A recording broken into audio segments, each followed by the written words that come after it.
मेहरानगढ़ को भी शामिल किया जा सकता था, पर उन्होंने नहीं किया। तो एक और अच्छा पर्वतीय किला जो सूची में शामिल होने से बच गया था वो अपना मेहरानगढ़। मैं अक्सर जब ऑफलाइन क्लास में मेहरानगढ़ पढ़ाता हूं तो मैं बच्चों को पूछता हूं कि यार इसका नाम मेहरानगढ़ क्यों है, क्या कारण है कि इसका नाम मेहरानगढ़ है।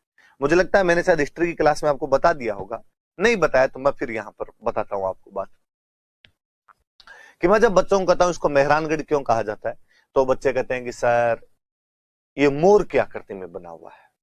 मैं कहता हूं एग्जैक्टली, ये मोर की आकृति में बना हुआ है इसलिए इसको मयूर ध्वजगढ़ कहते हैं।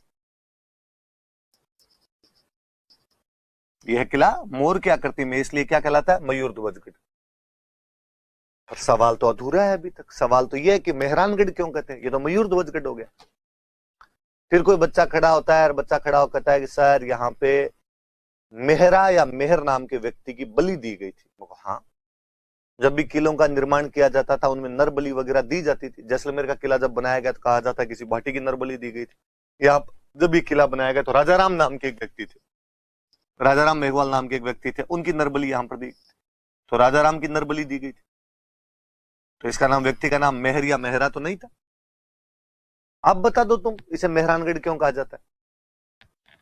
बच्चा फिर खड़ा होता है और बच्चा खड़ा होकर कहता है सर ये मेहर पहाड़ी का नाम, मेहर पहाड़ी पे बना हुआ इसलिए। मैं फिर कहता हूं कि उस पहाड़ी का नाम चिड़िया टूंक है, कि चिड़िया टूंक पहाड़ी पर बना हुआ।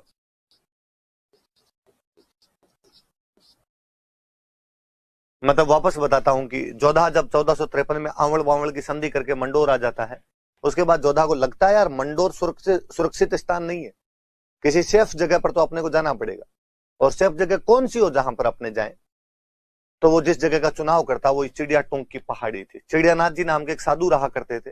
टूंक का मतलब होता है चोटी, तो चिड़ियानाथ जी जिस चोटी पर रहते थे उस नाम को पड़ गया चिड़िया टूंक। जोधा को वो जगह पसंद आई और जोधा ने कहा कि चिड़ियानाथ जी आप यहाँ से रवाना हुई, इस जगह पर तो मैं अपना किला बनाऊंगा। चिड़ियानाथ जी ने कहा बालक साधु को खड़ा करके किला बनाएगा सुखी नहीं रह पाएगा। जोधा जी ने कहा फिलोसफी और कहीं आगे, किला इधर ही बनाएंगे। चिड़ियानाथ जी जाते जाते श्राप दे गए कि इस किले में जो कोई भी रहेगा उसको पानी की कमी हमेशा सालती रहेगी। इस किले में जो कोई राजा बनेगा वो अपने पोते का मुंह नहीं देख पाएगा। चमत्कार को नमस्कार है, चिड़ियानाथ जी के दोनों श्राप फलीभूत हुए। मेहरानगढ़ के जोधपुर किले के अंदर हमेशा पानी की कमी बनी रही और वहां पर जब तक राजा रहे थे वो कोई भी अपने पोते का मुंह नहीं देख पाए। हालांकि जब मैं ये बात कहता हूं तो क्लास में कोई ना कोई बच्चा बोल ही जाता है सर अब देख लिया, अब देख लिया। आप में से भी हो सकता है जब मैं ये बात बोल रहा था ठीक पहले तो आपके मन में भी ठीक यही ख्याल आ रहा होगा कि सर इसका मतलब आपको पूरी जानकारी नहीं है, अब जो राजा है उन्होंने पोते का मुंह देख लिया है। मैं फिर क्लास में बच्चों को कहता हूं कि देखिए पहले तो मैंने कहा था कि जब तक इस किले के अंदर कोई रहेगा तब तक पोते का मुंह नहीं देख पाएगा। किले के अंदर रहना राजाओं ने बहुत पहले बंद कर दिया था, उम्मेद पैलेस बना लिया था, उम्मेद पैलेस में रहने लग गए थे। बात जहां तक रही अब की, तो अब लोकतंत्र है, अब राजा नहीं होते हैं। अमर चित्रकथाओं से जितना जल्दी कोई बाहर निकलेगा उतना ठीक रहेगा। तो अब तो किसी कोई कुछ भी श्राप फलीभूत नहीं होंगे अपने आप में, किस प्रकार हो सकता है। तो पहाड़ी का नाम चिड़िया टूंक। फिर बात आएगी इस किले को तो मेहरानगढ़ क्यों कहा जाता है। संभवतः मैंने शायद उस टाइम बताई होगी कि ये जोधा ने बनवाया था किला। जोधा राठौड़ था, राठौड़ सूर्यवंशी होते हैं, सूर्य को मिहिर बोलते हैं। तो वास्तव में किले का नाम रखा गया था मिहिरानगढ़। ये सूर्यवंशी राठौड़ों का गढ़ है, ये मिहिरानगढ़ है। मिहिर का मतलब सूर्य होता है, पर वो मिहिरानगढ़ मिहिरानगढ़ मिहिरानगढ़ बोलते बोलते हम उसको मेहरानगढ़ तक लेके आ गए। चिड़ियानाथ जी ने जब श्राप दिया कि यहां पर पानी की कमी रहेगी तो जोधा जी के हाड़ी रानी हुआ करते थे जसमा दे, उन जसमा दे ने यहां पर एक तालाब बनवा दिया था, रानीसर। जोधा जी की हाड़ी रानी थे, उन्होंने यहां पे रानीसर तालाब बनवाया।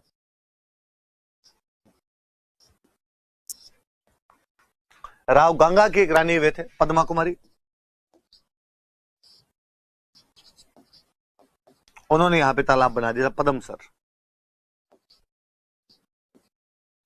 यार कम से कम ये पानी की कमी तो नहीं रहने देंगे। एक अंग्रेज खूब लंबे समय तक यहां पर रहकर गया था, रुडयार्ड किपलिंग।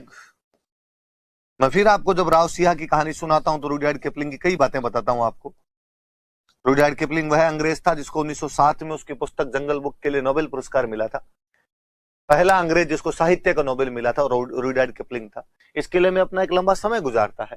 तो रुडयार्ड किपलिंग कहता है कि यार इस किले का निर्माण मनुष्य ने तो नहीं किया, ये किला देवताओं तथा परियों के द्वारा बनाया गया है, made by angels and deities. ऐसा यदि कोई बंदा कहता है तो वो बंदा कौन है? Rudyard Kipling. इसके अनुसार इस किले का निर्माण किसने किया है? देवताओं और परियों ने। यार मिनकों से तो ऐसा किला आज बने न कल बने।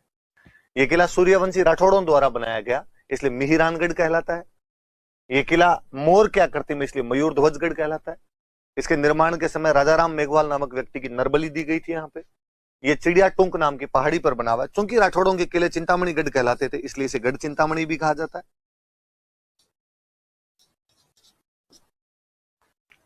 जोधा जी की हाड़ी रानी जसमा दे ने यहाँ पर रानीसर का निर्माण करवाया था, तालाब का। गंगा की रानी पद्मावती ने या पद्मा कुमारी ने यहाँ पे पद्मसर बनाया था। रुडयार्ड किपलिंग के अनुसार यह किला देवताओं तथा परियों के द्वारा बनाया गया है। ये कुछ मोटी मोटी सी बातें तो याद रखना आप।